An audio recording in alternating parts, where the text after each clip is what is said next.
Bismillahirrahmanirrahim. Assalamualaikum warahmatullahi wabarakatuh. Halo rekan-rekan, jumpa lagi dengan saya. Di video ini akan kita bahas mengenai keterkaitan aspek manusia dengan interaksi manusia dan komputer. Di video sebelumnya sudah kita bahas bahwa prinsip kerja komputer ialah melalui input, proses, dan output. Lalu di manakah peran manusia dalam prinsip kerja komputer ini? Kemarin sudah kita bahas bahwa komputer tidak dapat bekerja sendiri tanpa perintah dari manusia.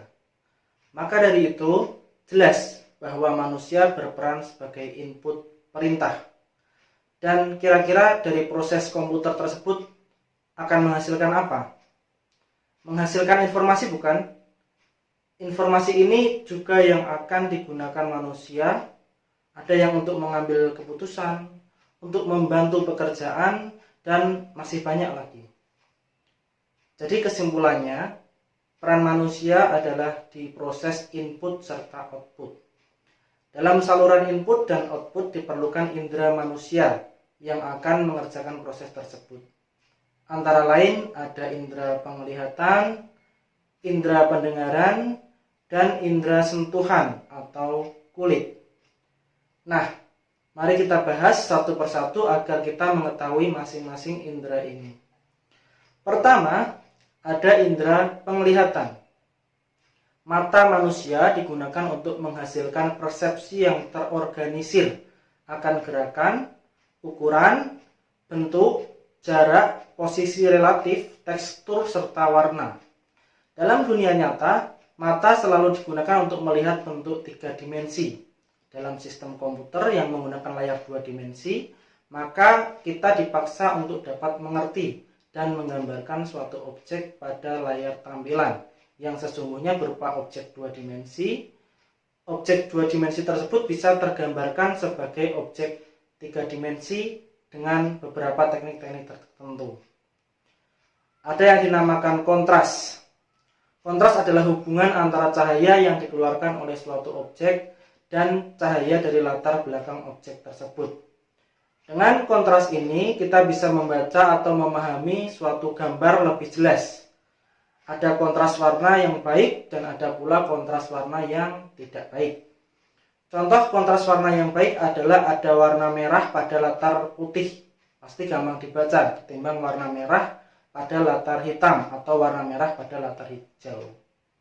Bisa dilihat contoh gambar di samping untuk memahami mengenai kontras. Yang ada pula disebut dengan luminance atau pantulan cahaya dari suatu objek. Adalah banyaknya cahaya yang dipantulkan oleh permukaan objek. Pantulan cahaya dari luminance juga akan berimplikasi pada brightness atau kecerahan. Dari kecerahan ini akan menghasilkan perspektif warna yang berbeda-beda loh.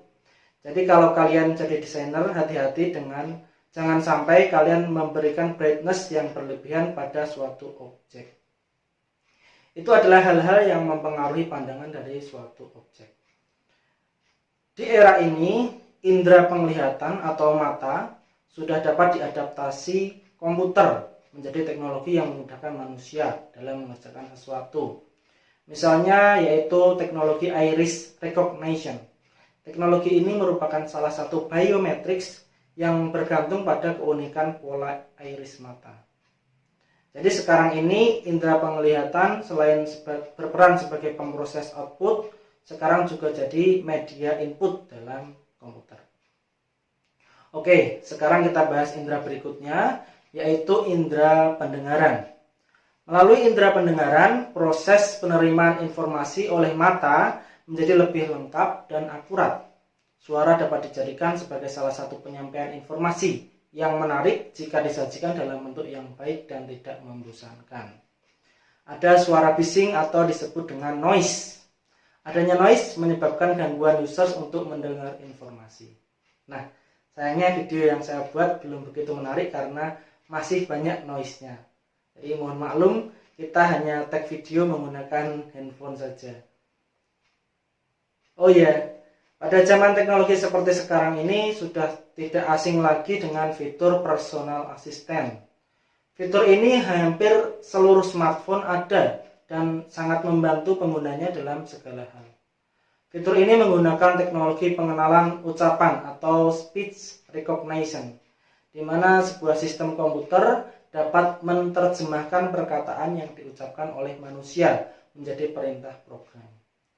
Jadi suara selain bisa menjadi output juga bisa menjadi media input pula. Jadi next ada indera sentuhan. Melalui indera sentuhan atau kulit terdapat proses pemasukan informasi dengan cara rabaan atau sentuhan benda terhadap tubuh manusia misalnya.